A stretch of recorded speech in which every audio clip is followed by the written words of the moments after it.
싸우기를 싫어합니다. 대통령의 속성상 대결하기를 싫어해요. 왜 그런지 아십니까? 욕먹기 싫기 때문입니다. 욕먹기. 대통령 싸우지 않으면 편하거든요.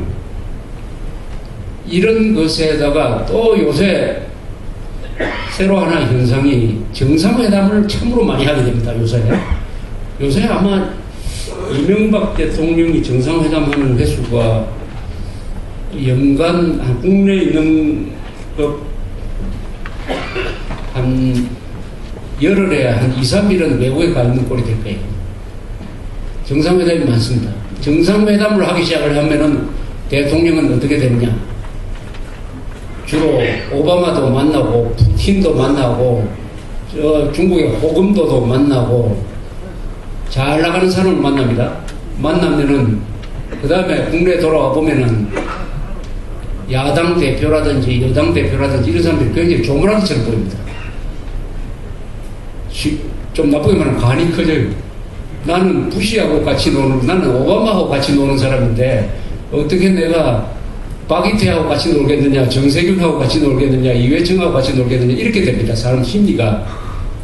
이렇게 되면 어떻게 되느냐? 국내 정치에 대한 관심이 줄어들어요. 국내 정치에 대한 관심이 줄어듭니다. 이게 일반적인 현상입니다. 일반적인 현상. 그 중에서도 이 좌익하고 싸운다는 것은 단순한 이 야당과의 대결이 아니고 바로 김정일 세력과 싸우는 거 아니겠습니까? 한국의 남남 대결은 이게 본질이 남북 대결이에요. 왜냐? 북한의 지령을 받고 북한의 영향을 받는 남쪽 세력과 대한민국을 지키겠다는 남쪽 세력이 싸우니까 사실은 남북 대결입니다. 남북 대결.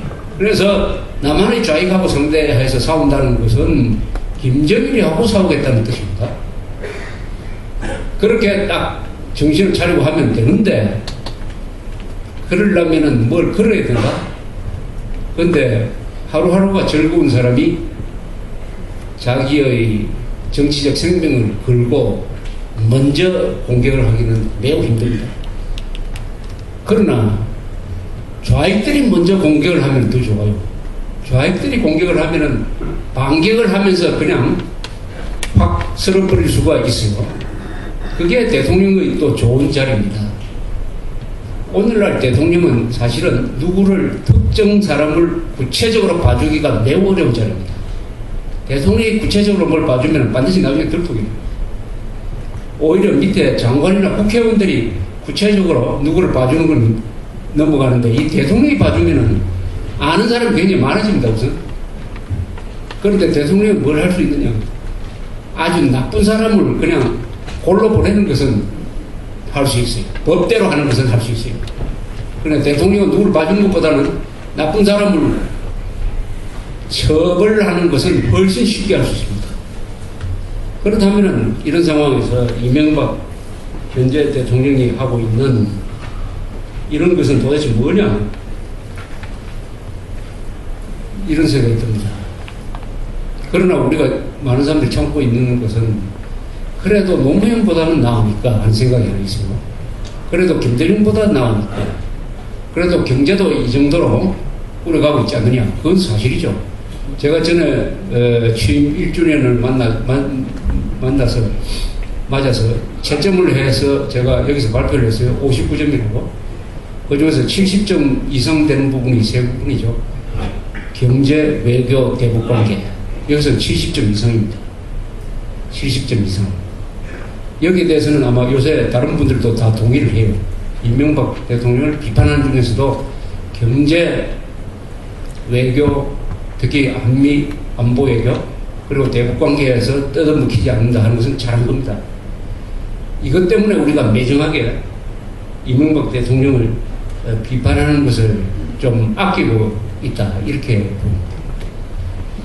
그런데 여기에 대해서도 조금 우리가 계산을 잘 해봐야 되는데 어떤 대통령의 점수를 평가하는 수학 공식을 우리가 잘 만들어야 돼요.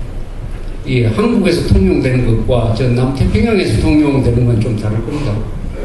그래서 경제에서 80점, 문화 부분에서 50점, 외교에서 70점, 뭐 대북관계에서 80점, 법치는 빵점, 뭐 이런 식으로 하면은 합산한다.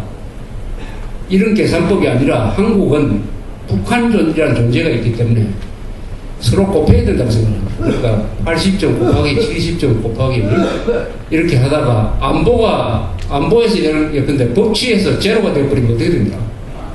다른 게 다 빵점이에요. 그러니까 한국에서는 법치와 안보는 절대적인 의미가 있어요. 통과해서 뭐 법치가 무너졌다 해가지고 나라가 날아가지 않습니다. 그러나 한국은 안보와 법치만 무너지면은 그 위에 쌓아놓은 경제, 문화, 사회, 교육 이거 다 의미가 없어져요. 그러니까 안보와 법치에 절대적인 점수를 줘야 된다. 그러니까 그게 가장 중요하다. 이런 점에서 보면은 이명박 대통령이 가장 중요하게 생각해야 될 것을 피해버리고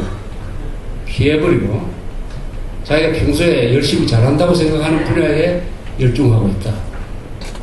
이럴 때도 대책이 하나 있긴 있어요. 그건 뭐냐면은 국무총리를 잘 쓰는 것입니다. 국무총리. 이명박 대통령은 법치 이런 거 따지는 거 별로 싫어하는 사람이다. 그건 내 적성이 안 맞는다. 그러면은 그렇다고 이 국가가 좌익하고 싸움을 포기할 수 없다. 그럼 이 일은 누가 맡아서 해야 될 거 아닙니까? 자기가 못하면 청구라도 해야 되는 거 아닙니까?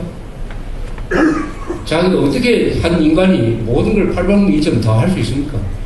대통령은 자기가 잘하는 분야를 맡고 자기가 약한 부분은 그것을 자기가 잘하는 사람을 맡게 해야죠. 저 국무총리에 어떤 사람이 나와야 되느냐 하면은 굉장히 단호한 사람, 법치, 이념 문제에 대해서 욕을 먹어가면서도 아주 강경한 드라이브를 하는 사람이 딱 나와가지고 공개적으로 그 이야기를 매일 해가면서 한다 이거예요. 그런 사람을 해야 되는데 지금 국무총리는 이명박보다도 더 희미한 사람이에요.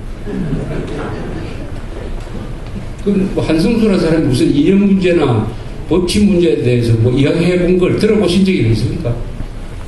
감동이 있을 만한. 그래도 국무총리라는 사람이 있기 때문에 우리 든든하다. 이렇게 뭐 생각되는 게 있어야 될 거 아닙니까? 이명박 대통령과 좀 비슷한 사람을 앉혀버렸어요. 아니, 본인보다도 더 희미한 사람.